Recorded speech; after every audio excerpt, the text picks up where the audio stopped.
bergabung bersama kami di 0711369977.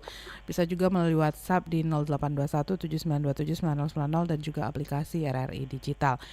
Saya sudah tersambung bersama narasumber pagi hari ini adalah Ustadz Saiful Islam, pengasuh MT Islam Kafah Palembang.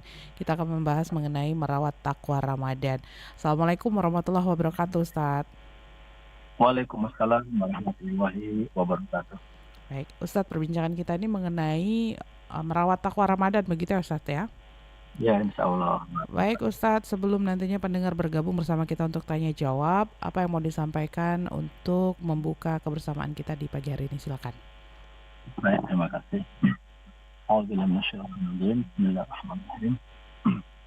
Assalamualaikum warahmatullahi wabarakatuh. Alhamdulillah wa syukurillah wa la hawla wa la quwata illa billah.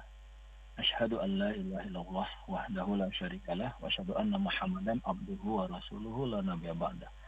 Allahumma shalli wa sallim wa barik ala sayyidina Muhammad wa ala alihi wa ashabihi wa man da'a bi da'watihi wa man tamassaka bi sunnati wa man tabi'ahum bi ihsanin ila yaumil amma ba'du.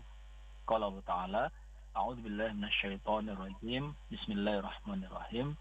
Ya ayyuhalladzina amanu taqullaha haqqa tuqatih wa la tamutunna illa wa antum muslimun. Shadaqallahul azim. Baik Bapak Ibu pendengar setia Pro 1 Palembang. Alhamdulillah, segala puji bagi Allah. Salam semoga tetap terlimpah kepada junjungan kita Nabiullah Muhammad sallallahu alaihi wasallam. Insya Allah kita akan membahas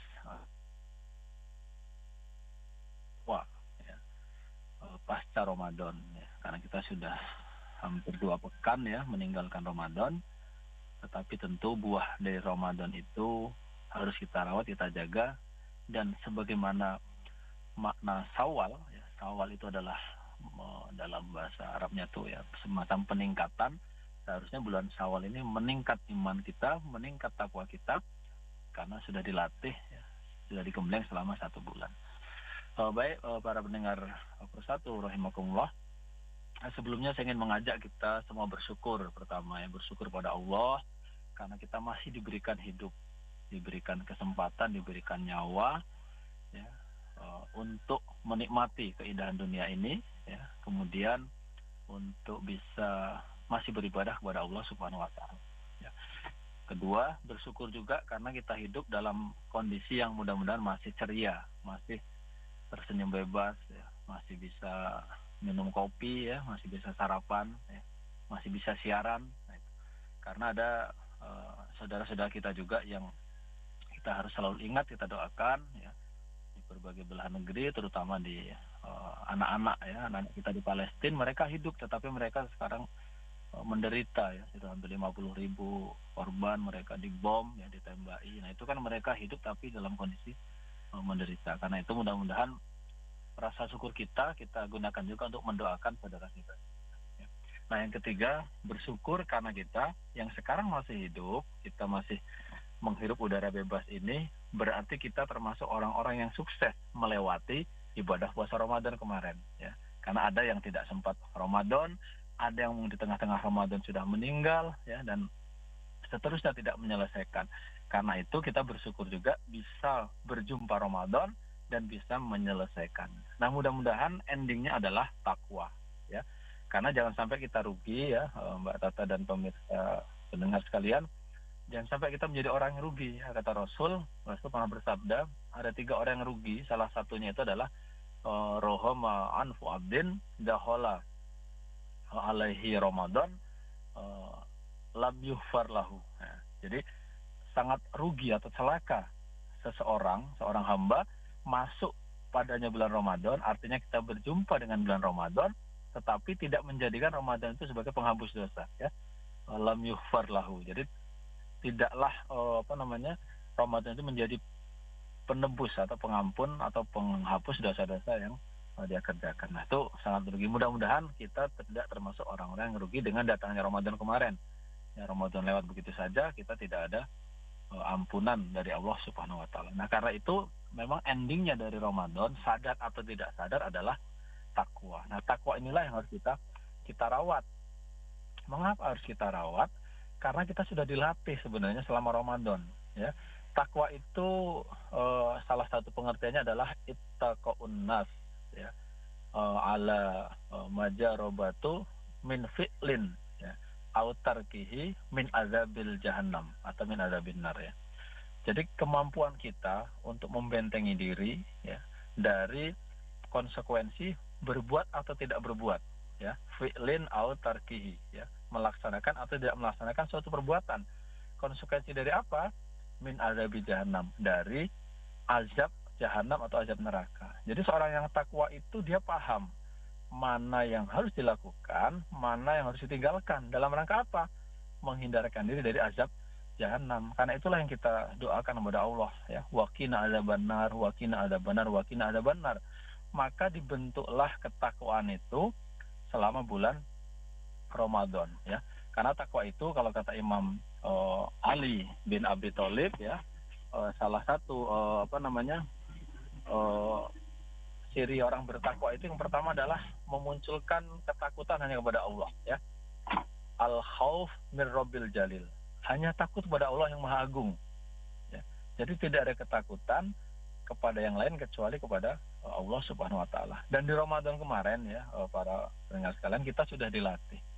Kita berpuasa itu bukan karena manusia. Kita berpuasa itu bukan karena atasan, bukan karena yang lain-lain, karena mertua, karena istri, anak dan seterusnya, tapi karena taat pada Allah. Kita menahan makan dan minum karena taat kepada Allah. Kita takut puasa kita tidak diterima, kita takut menghibah, kita takut mengotak-atik anggaran, kita takut menipu yang bisa membatalkan pahala puasa karena semata-mata takut pada Allah. Jadi al-khauf mir rabbil jalil. Itulah salah satu karakter orang yang bertakwa itu yang disampaikan oleh Imam Ali bin Abi Thalib, dan itu sudah dilatih sedemikian rupa di bulan Ramadan. Nah, yang kedua, amalun beramal bitanzili, dengan apa yang Allah turunkan, yaitu Al-Qur'an dan As-Sunnah. Dan selama bulan Ramadan kita itu dipaksa, sadar dan terpaksa kita harus mengikuti aturan Allah Subhanahu wa taala. Ya, bayangkan di bulan atau di tanggal 29 atau 30 Sya'ban kita masih bisa sarapan pagi, masih bisa makan siang, ya, masih bisa beli cilok, makan pempek dan sebagainya. Tetapi begitu diumumkan malamnya besok Ramadan, seketika itu juga besok kita tidak sarapan, tidak makan siang, tidak jajan di siang hari dan seterusnya, aktivitas-aktivitas yang membatalkan puasa. Artinya kita langsung taat pada Allah, taat dengan aturan Allah, taat dengan apa yang Allah perintahkan. Jadi selama sebulan kita gembleng untuk taat secara total kepada Allah Subhanahu wa taala. Nah, artinya berarti kita bisa mentaati Allah Subhanahu wa taala, dan itu yang harus kita jaga. Nah, yang ketiga, salah satu adalah mempersiapkan diri untuk kebutuhan bekal di hari akhir kelak, ya. Karena di hari kiamat hanya ada dua pilihan, iman kufur, azab neraka, atau masuk ke dalam surganya Allah Subhanahu wa taala. Dan setiap perbuatan kita akan dihisab tanpa kita bisa berkelit, ya. Dalam surat Yasin Allah mengatakan ayat 65, A'udzubillahi minasyaitonir rajim, al-yauma nakhtimu ala afwahihim wa tukallimuna aydihim. Pada hari ini dikunci mulut-mulut mereka, ya. Kemudian berbicara tangan, menjadi saksi kaki-kaki mereka terhadap segala apa yang mereka perbuat. Nah, ini kita sudah dilatih juga. Kita dilatih untuk hanya jujur, ya, melaksanakan perbuatannya karena Allah Subhanahu wa taala. Jadi mudah-mudahan itu bisa menjadi sebuah pembekalan yang luar biasa bagi kita di bulan Ramadan. Karena itu marilah kita jaga, ya, kita jaga ketakwaan di bulan Ramadan itu paling tidak dengan melaksanakan amalan-amalan yang biasa kita lakukan di bulan Ramadan, ya. Pertama, puasa. Kita lanjutkan puasa itu dengan puasa-puasa sunnah, ya. Diawali dengan puasa Syawal misalnya. Kemudian membaca Quran, kita lanjutkan kebiasaan kita membaca Al-Quran. Kemudian sholat qiyam Ramadan, tarawih dan seterusnya, kita lanjutkan kebiasaan itu dengan menjaga sholat-sholat sunnah atau sholat-sholat malam. Nah, mudah-mudahan itu akan bisa menjaga diri kita dari amal-amal Ramadan yang kita laksanakan terus, sehingga ketakwaan yang sudah terbentuk di bulan Ramadan tidak hilang begitu saja. Mungkin itu sebagai pengantar Mbak Tata dan para pendengar sekalian. Insya Allah nanti ada diskusi ya. Billahi taufiq wal hidayah. Assalamualaikum warahmatullahi wabarakatuh. Baik, terima kasih Ustadz. Selanjutnya silakan pendengar untuk bergabung bersama kami untuk tanya jawab di line telepon 0711369977, WhatsApp 082179279090, dan bisa juga langsung chat kami di aplikasi RRI Digital. Halo, Assalamualaikum. Terputus, bisa dicoba kembali pendengar WhatsApp dan juga telepon ya. Kita masih bersama Ustadz Saiful Islam, merawat takwa Ramadan. Halo. Assalamualaikum. Assalamualaikum. Waalaikumsalam warahmatullahi wabarakatuh. Sama Bapak siapa di mana, Pak? Sama Pak Asnu Pak Asnu di Kenten. Pak Asnu di Kenten, silakan. Mau nanya apa? Assalamualaikum Pak Ustaz. Waalaikumsalam warahmatullahi wabarakatuh. Penanya Pak Ustaz. Manusia ini Pak Ustaz katanya tidak ada yang sempurna Pak Ustaz. Lalu berbuat salah dan berbuat dosa. Kenapa demikian Pak Ustaz? Mohon pencerahannya Pak Ustaz. Terima kasih. Assalamualaikum. Waalaikumsalam warahmatullahi wabarakatuh. Silakan Ustaz. Langsung ya Mbak Tata. Iya, langsung kita jawab. Baik. Iya. Memang karakter ya pembuat penciptaan manusia itu memang ternyata kata Allah di dalam surat Al-Balad ya. Al-Balad Allah mengatakan fa'alhamaha fujuraha wa taqwaha. Ya, ini salah satu ya. Banyak sekali sebenarnya dalil ayat yang lain, tapi salah satunya itu fa'alhamaha fujuraha wa taqwa. Jadi Allah itu mengkaruniakan, menganugerahkan, memberikan potensi kepada manusia itu jalan ketakwaan, tapi juga ada jalan fujur. Fujur itu jalan ya kemaksiatan lah gitu. Jadi manusia itu memang dihadapkan pada dua itu ya. Kalau kata orang itu ada takwa ya, kata para ulama ada takwa, ada hawa nafsu gitu. Tapi di ayat itu Allah mengatakan manusia diberikan potensi takwa dan fujur ya, fujurha wa taqwaha. Nah, tetapi di situ manusia diberikan potensi juga berupa akal. Apa fungsi akal? Itu adalah untuk bisa memahami mana yang benar, mana yang salah, mana yang baik, mana yang buruk. Jadi akan selalu ada potensi atau peluang bagi manusia itu untuk berbuat ketakwaan atau berbuat fujur, berbuat kemaksiatan. Jadi memang sudah istilahnya sunatullahnya ya, ciptaan Allah menciptakan manusia seperti itu. Beda dengan malaikat yang kalau dari awal disuruh menjaga neraka sampai sekarang ya tetap berdiri tegak menjaga neraka gitu. Ini manusia yang punya karakter begitu. Nah, tetapi Allah mengatakan ketika Allah menurunkan manusia itu ya kulnah bitu minha jami'a fa imma ya'tianakum minni hudan faman tabi'a hudaya falahun walum yahzan. Jadi ketika Allah menurunkan manusia ke muka bumi itu Allah menyertai dengan hudan, dengan adanya petunjuk. Barang siapa mengikuti petunjuk itu maka dia akan selamat ya, tidak perlu takut, tidak perlu apa-apa. Nah, jadi memang inilah sunatullahnya penciptaan manusia ya. Diberikan tugas untuk sebagai khalifah fil ard, mengelola bumi, diberikan amanah untuk illa liya'budun, beribadah kepada Allah dengan adanya potensi dua tadi. Ada potensi takwa, ada potensi fujur. Tapi Allah memberikan akal untuk bisa kita memilih. Nah, maka yang bisa kita pilih itulah yang akan diminta pertanggungjawaban oleh Allah. Ya, maka manusia yang belum berakal dia tidak diminta pertanggungjawaban. Contohnya anak belum balik. Anak-anak itu belum dapat dosa. Kenapa? Belum bisa mempergunakan akalnya. Orang gila dia tidak akan dihisap karena dia belum bisa mempergunakan akalnya atau pada saat sakit gila itu dia tidak bisa menggunakan akal. Nah, karena itu yang harus kita lakukan adalah memahami apa hudan itu, apa petunjuk itu, sehingga kita bisa memilih berada dalam jalur takwa, tidak dalam jalur yang fujur atau maksiat tadi.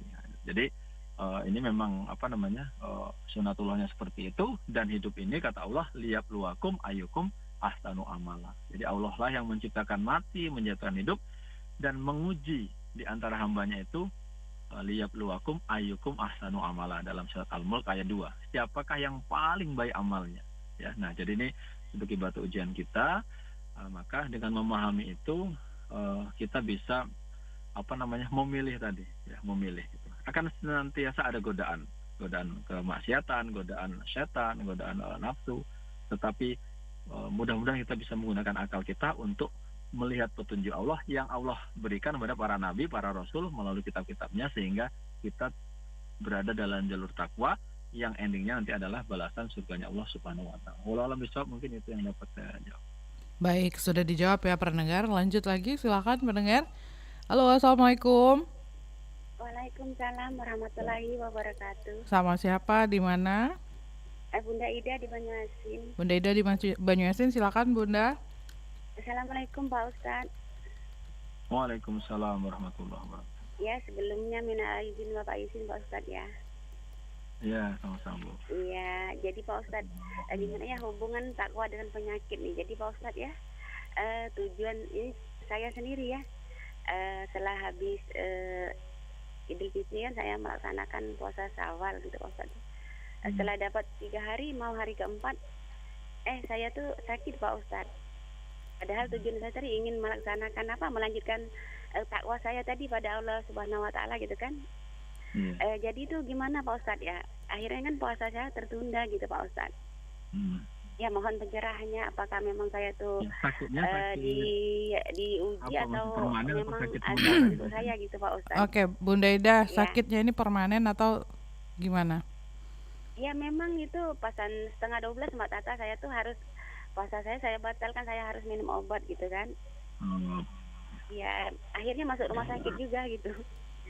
Ya alhamdulillah saya sekarang tuh udah ya sembuh ya, insya Allah kalau udah sehat saya tuh punya niat lagi ingin meneruskan puasa sunnah Syawal saya gitu Pak ya Ustazah. Ya itu aja, terima kasih waktunya, mohon pencerahannya. Wassalamualaikum warahmatullahi wabarakatuh. Waalaikumsalam warahmatullahi wabarakatuh. Silakan Ustaz. Ya, jadi pertanyaan tadi di tengah-tengah sedang menjalankan puasa terus terhenti ya gitu ya. Nah, jadi gini, untuk puasa Syawal itu yang afdol memang hari kedua sampai hari ke-7 ya, berturut-turut langsung 6 hari ya. Tetapi tidak ada sebenarnya pembatasan yang mutlak. Jadi para ulama mengatakan selama masih bulan Syawal masih dibolehkan untuk melanjutkan puasa sunnah Syawal ya. Jadi masih sampai tanggal 29 Syawal lah paling tidak ya. Ini kan baru 2 pekan, masih ada 2 pekan lagi. Jadi kalau memang masih memungkinkan nanti kesehatannya kembali membaik ya, kita doakan mudah-mudahan segera sehat Ibu ya. Kita masih bisa melanjutkan. Tetapi kalaupun sakitnya sampai akhir Syawal masih harus berobat, ya insya Allah niat keinginan untuk melaksanakan itu sudah Allah catat ya. Jangankan puasa sunnah ya, puasa Ramadan saja yang wajib kalau kita sakit ya, itu boleh diganti ya, boleh dibatalkan dan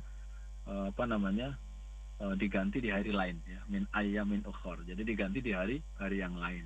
Itu untuk ibadah puasa yang wajib ya.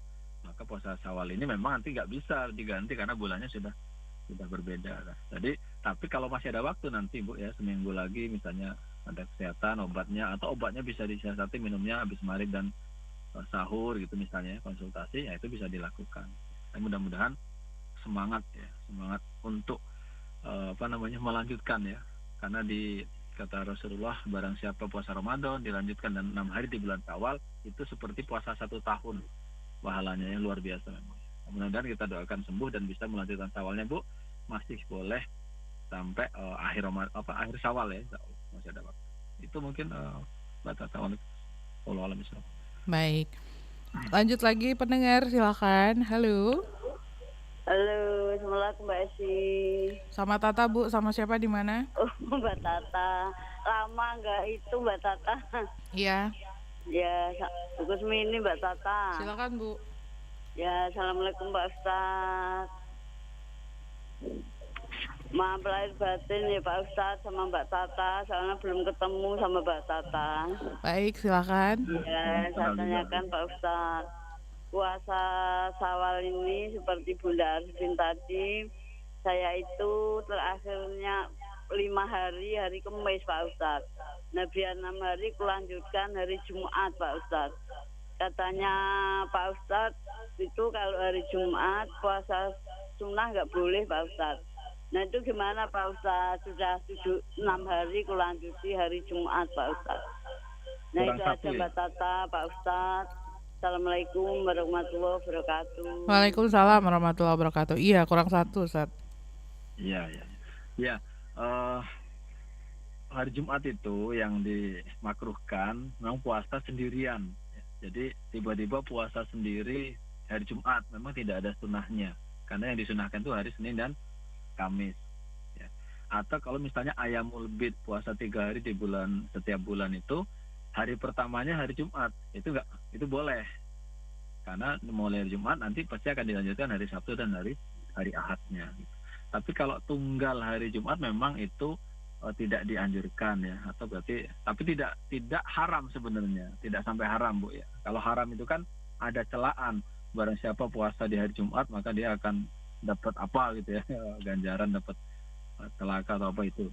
Itu kita memahami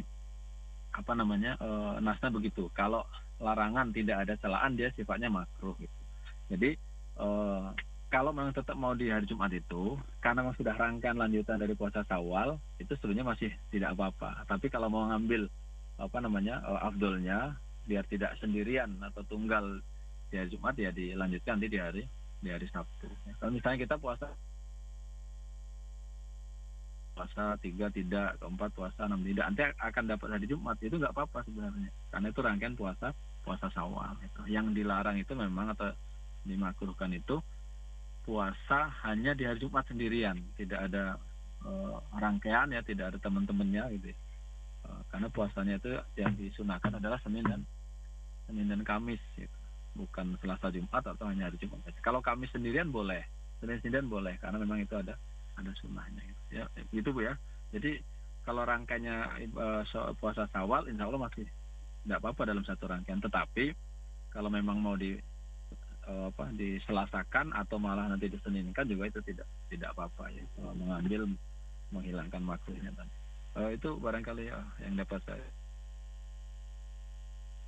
Baik, saya bacakan lagi WhatsApp dulu nih Ustaz ya, yang udah masuk di Pro 1 Palembang. Assalamualaikum warahmatullahi wabarakatuh, dari Pak Romli di Muara Damai, Kecamatan Sembawa. Nah, pertanyaannya ini di luar tema ya Ustaz ya. Ada orang yang mewakafkan tanah untuk pemakaman. Tanah ini berjauhan dari pemakaman yang lama. Lalu ada pendapat bahwa tanah itu dijual belikan di dekat pemakaman lama.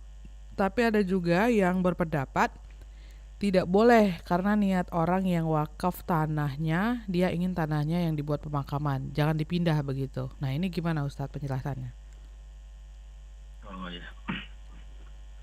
Jadi tentang wakaf, memang pertama wakaf itu berupa barang ya, bisa rumah, bisa tanah, bangunan, dan ketika sudah diwakafkan ya, untuk suatu tujuan ya, yang spesifik ya, wakaf untuk ini gitu, memang penggunaannya harus untuk tujuan yang diwakafkan tadi gitu. Misalnya wakaf rumah untuk tempat tahfiz gitu ya, nggak boleh dirubah untuk yang lain gitu. Itu seperti itu. Jadi hukum asalnya kalau kita wakaf itu yang penerima wakaf harus menggunakan wakaf itu, wakaf si wakif ya, pewakif itu sesuai dengan tujuannya, agar pahala jariahnya tetap mengalir. Yang kedua, agar kita tidak menyalahi syariat. Yang pertama. Jadi kalau tadi ada yang wakaf untuk makam, ya kita gunakan untuk itu, ya, untuk itu. Nah, sekarang bagaimana kalau ada perubahan? Ada perubahan ya, itu sebagian ulama membolehkan kalau perubahannya begini. Jadi misalnya orang wakaf musola ya, kemudian musola itu butuh perbaikan, mau diperbesar misalnya, ada yang nambahin karena sudah kondisinya gitu ya. Nah, dibongkar kemudian diperbaiki ya, mungkin malah jadi agak diperluas itu. Nah, itu nilai wakafnya insya Allah tidak hilang. Karena dia diperbaiki posisinya ya. Tapi dia tetap sebagai musola untuk diwakafkan untuk tempat ibadah misalnya gitu. Nah itu tidak akan menghilangkan ya. apa istilahnya, renovasi ya, rehab itulah ya. Karena mungkin gentingnya bocor diganti dengan yang lain, itu dibolehkan.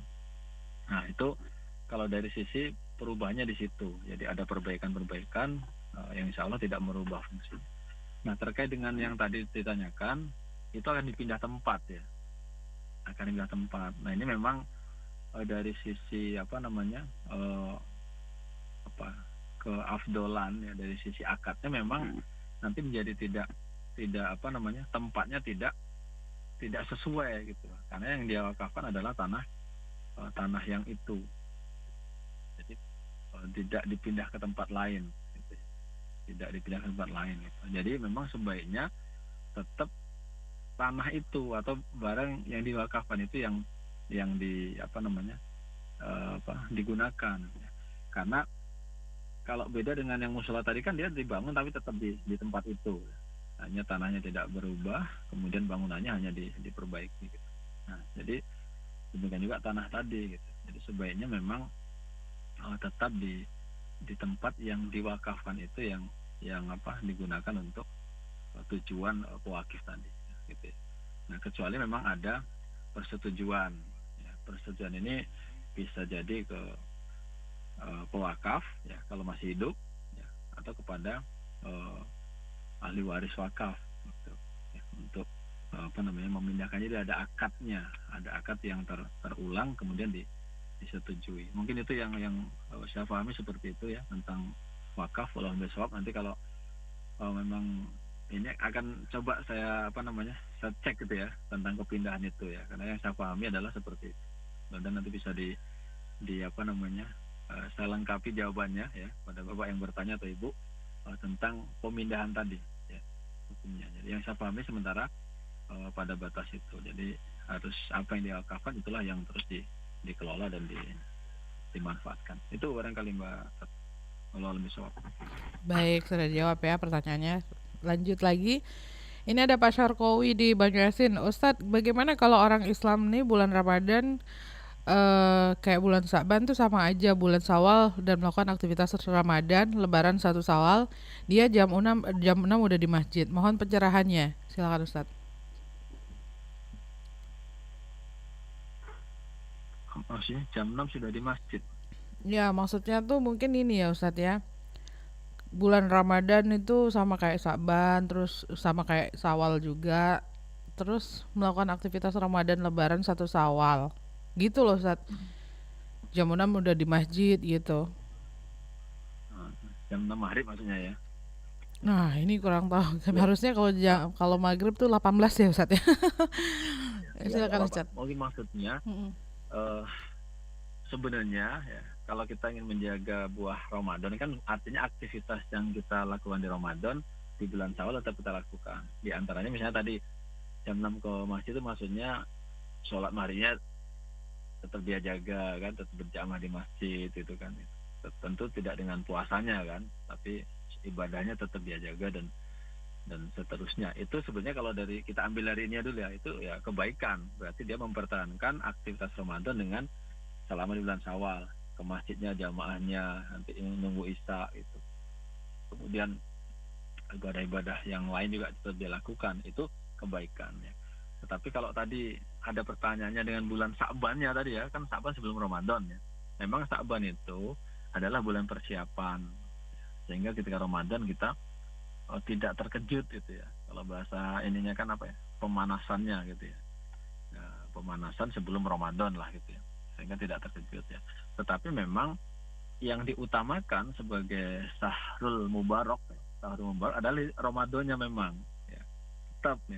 Tetap Ramadan itu punya nilai plus. Kenapa? Karena di situ futihat abwabal jannah, dibuka pintu-pintu surga, kemudian ditutup pintu-pintu neraka, dibelenggu setan-setan pembesar setan ditutup, diberikan malam yang lebih baik dari malam 1000 bulan. Jadi Ramadan itu memang boleh kita meningkatkan kualitas ibadah kita, karena memang Rasul menggambarkan begitu. Ada bonus-bonus yang luar biasa di bulan Ramadan. Tetapi memang pra dan pastanya juga tetap bukan berarti kita nggak ngapa-ngapain gitu. Ya, jadi baik saja yang disampaikan tadi, Sya'bannya dia rajin, Ramadan ditingkatkan rajinnya, Syawal tetap rajin kan begitu ya ibadahnya gitu. Jadi saya nangkapnya mungkin begitu. Jadi samanya bukan sama di ibadah-ibadah puasanya. Kalau ibadah selain puasanya itu boleh sama. Ya, sama sehingga kita tetap mempertahankan ibadah baik di bulan Syawal maupun Ramadan. Bahkan kalau para sahabat itu sampai 6 bulan itu mereka masih menjaga dan mereka takut kalau di bulan ke-6 ibadahnya tuh menurun dibanding Ramadan itu. Kok jadi malas nih ya seperti itu. Mereka bersedih begitu. Ya, kita nih kadang bulan Syawal sudah lupa ya. Sudah lupa ya, sudah banyak godaan gitu kan. Setelah Syawal tambah lupa lagi gitu. Nah, makanya puasa 6 hari Syawal itu salah satu untuk menguatkan agar Ramadan itu tidak lupa begitu saja dengan ketaatan dan ibadah-ibadah. Mungkin itu yang dapat saya jawab. Baik, lanjut lagi. Ini ada Ibu Sri di Skojo. Assalamualaikum, maaf Ustadz, bagaimana caranya agar kita dalam beribadah di luar bulan Ramadan itu tetap semangat ya, tidak mudah tergoda dengan hal-hal yang tidak baik. Terus lulus ujian seperti bulan Ramadan yang tahan ketika diuji begitu. Selalu ingat Allah juga. Gimana tuh Ustadz? Iya, baik. Ya memang kecenderungannya kan seperti berbeda setelah Ramadan. Makanya ya tema pagi ini tema yang untuk mengingatkan kita ya, merawat atau menjaga ketakwaan pasca Ramadan ya. Nah, tadi sudah saya sampaikan di pembukaan bahwa tujuan Ramadan itu adalah membentuk pribadi-pribadi yang bertakwa.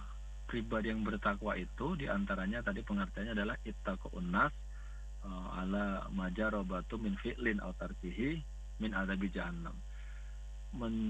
Menjaga, membentengi diri ya, untuk berbuat atau tidak berbuat itu dengan konsekuensi dia paham apakah perbuatannya itu bisa mendekatkan pada azab neraka atau menjauhkan gitu. Jadi kita senantiasa terpelihara ya.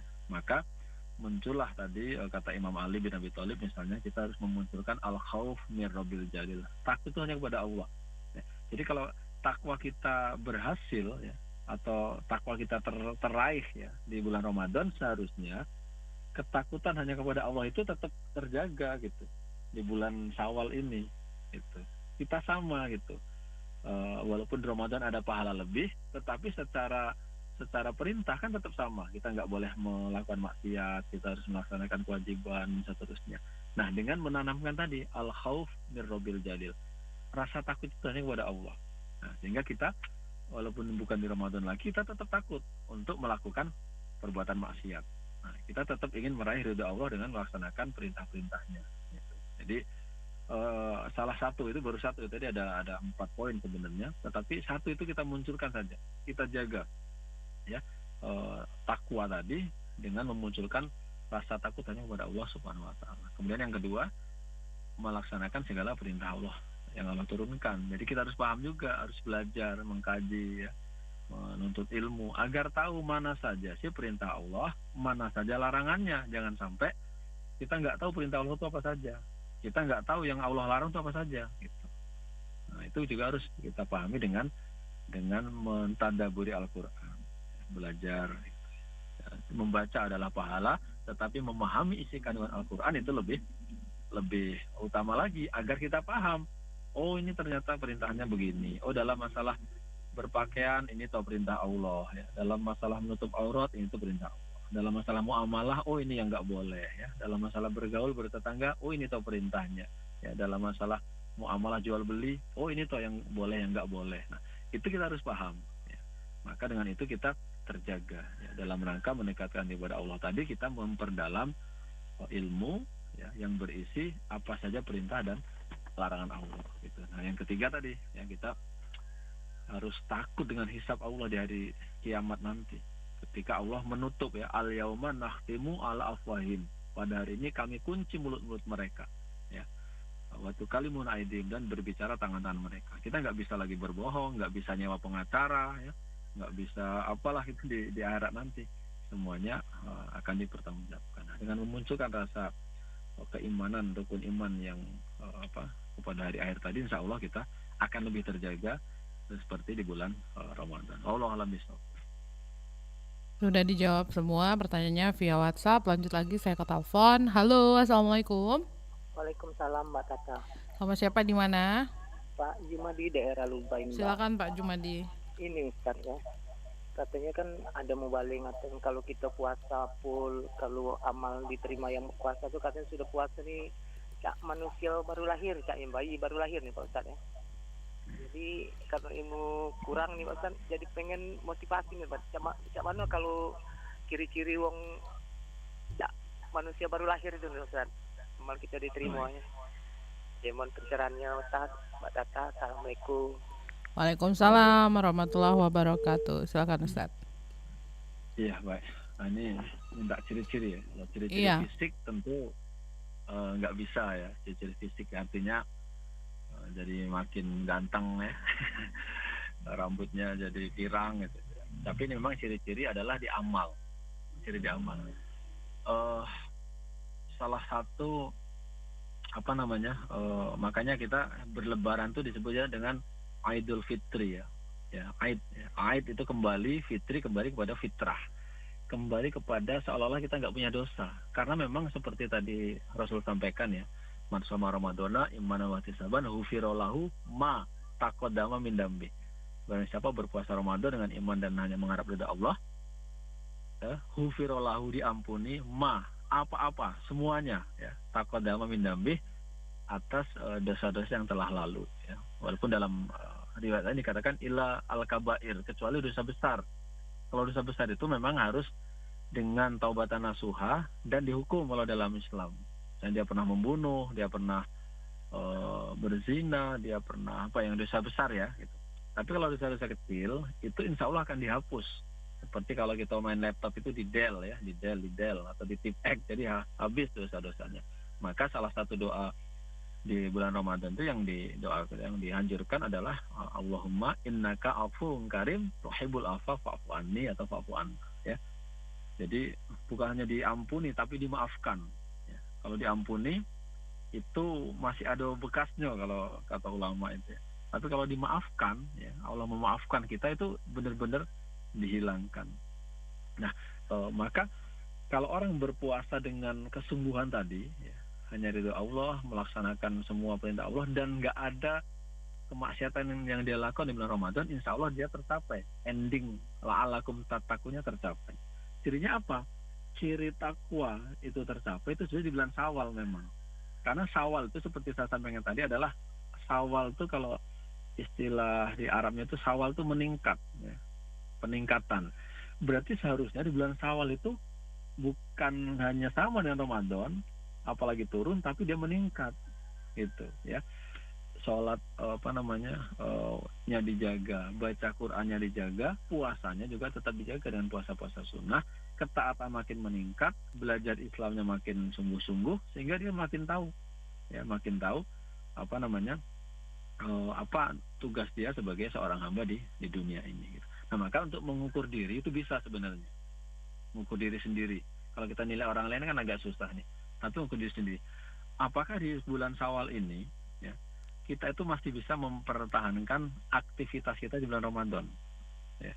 Puasa sunnahnya kita jaga, ya. Kita rajin dengan puasa-puasa sunnah, ya. Mumpung sudah terbiasa tuh sebulan terbiasa puasa, maka lanjutkan dengan puasa Senin Kamis, puasa Syawal nanti Senin Kamis dan seterusnya. Kemudian baca Qur'annya itu. Kalau di bulan Ramadan kita bisa tamat 30 juz, sehari 1 juz misalnya. Apakah di bulan Syawal ini kita tetap kecenderungan kita untuk baca Quran, kita habis sholat, atau paling tidak kalau juznya berkurang ya, karena memang momennya mungkin kerja masuknya lebih ketat lagi ya, jadi dikurang. Tapi kita tetap terikat dengan Al-Quran, ditambah dengan mentadaburi. Ya. Kemudian sholat tarawihnya, yang Ramadannya diganti dengan sholat malam atau sholat witir di malam hari.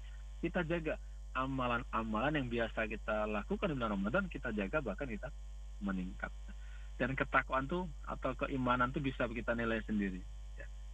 Kalau kita merasa dekat dengan Allah, sering beribadah, bertakarub, itu kita merasa iman kita tuh tinggi. Ya. Maka untuk menjaga, meninggikan keimanan itu dengan takarub. Takarub itu dengan apa, Mbak? Dengan melaksanakan ibadah sunnah. Kalau wajib kan semua orang akan melaksanakan insya Allah. Tapi ibadah sunnah itu yang akan membuat kita dekat dengan Allah. Kalau kita biasa ibadah sunnah, biasa dekat dengan Allah, kita minta itu juga tidak malu ya. Kalau kita jarang mendekat pada Allah, itu minta tuh kadang malu itu. Doa aja malu, doa saja tuh malu. Ya, doa tuh segan, aduh, lagi enggak rajin nih gitu, malu nak minta itu. Tapi kalau kita sering ibadah sunnah, otomatis kita akan merasa dekat. Makanya ibadah sunnah itu salah satu tujuannya adalah untuk taqarrub ilallah, mendekat kepada Allah. Kalau kita dekat, kita minta tuh mudah. Tiap hari berdoa, tiap hari minta, insya Allah bisa. Nah, jadi itu mungkin itu ya, salah satu ciri untuk mengukur diri kita, apakah kita masih bisa menjaga amalan kita di bulan Ramadan. Apa terjadi peningkatan atau tetap atau penurunan, itu kita bisa nilai. Nah, maka saran saya, amalan-amalan sunnah kita tetap perbanyak agar kita semakin dekat pada Allah dan ketakwaan, keimanan itu selalu terjaga. Ya, kalau naik turun itu wajar karena itu manusia, seperti yang tadi disampaikan di pertanyaan pertama tadi, tetapi kita harus tingkatkan lagi. Kita jaga jangan sampai turunnya terlalu jauh. Ya. Itu barangkali Mbak, walau alam. Baik, Ustadz, semua pertanyaan sudah kita jawab ya, telepon maupun WhatsApp, dan kita harus akhiri perbincangan kita di pagi hari ini. Sebelum diakhiri, Ustadz, apa yang mau disampaikan kembali untuk menutup kebersamaan kita di pagi hari ini? Disilahkan, Ustadz. Baik, para pendengar ya, Pro 1 ya, dan Mbak Tata yang insya Allah dirahmati Allah Subhanahu Wa Taala. Ya, mungkin sebagaimana tema hari ini, ya juga pesan untuk saya pribadi ya, marilah kita tetap menjaga sebagaimana Rasul dan para sahabat menjaga ketakwaan di bulan Ramadan. Ya. Bisa sampaikan para sahabat itu bulan ke-6 itu mereka sedih kalau mereka turun ibadahnya dibanding bulan Ramadan, bulan ke-6. Nah, kita ini baru bulan pertama. Gitu. Artinya mereka menjaganya sampai berbulan-bulan. Nah, bagaimana cara menjaganya? Kita laksanakan kebiasaan yang sudah dilakukan di bulan Ramadan tadi. Ya. Kita jaga, kita paham maknanya, ya, kita tahu bahwa takwa itu adalah untuk menumbuhkan ya al-khauf min rabbil jalil, hanya takut itu hanya pada Allah Subhanahu Wa Taala, memahami perintahnya, memahami larangannya, sehingga kita bisa terus berjalan dalam trek yang lurus ya. Walhama fujura wa taqwa. Kita bisa memilih jalan takwa. Kita tidak tergoda dengan jalan-jalan yang bukan ketakwaan tadi atau godaan-godaan setan. Dan itu harus belajar terus, mengkaji terus, mentadaburi Al-Qur'an. Bukan sekedar membaca, ya membaca dilanjutkan dengan memahami. Karena banyak sekali perintah Allah, banyak sekali aturan Allah yang barangkali belum kita pahami. Ya. Kita tingkatkan, ya, jangan sampai malah menurun semangat belajarnya, tapi harus kita tingkatkan sehingga kita bisa menopang keimanan kita. Itu barangkali apa yang dapat saya sampaikan. Terima kasih atas perhatiannya. Billahi taufiq wal hidayah. Wassalamualaikum warahmatullahi wabarakatuh. Waalaikumsalam warahmatullahi wabarakatuh. Terima kasih banyak Ustadz waktunya bersama RRI Pro 1 Palembang. Selamat melanjutkan aktivitas kembali. Assalamualaikum warahmatullahi wabarakatuh. Waalaikumsalam. Terima kasih juga pendengar untuk Anda yang sudah bergabung bersama kami di Bahasa Religi Mutiara Pagi hari ini. Selanjutnya kami akan sampaikan informasi lewat berita pukul 6 waktu Indonesia Barat. Tetaplah bersama kami di Pro 1 Palembang, kanal informasi dan inspirasi.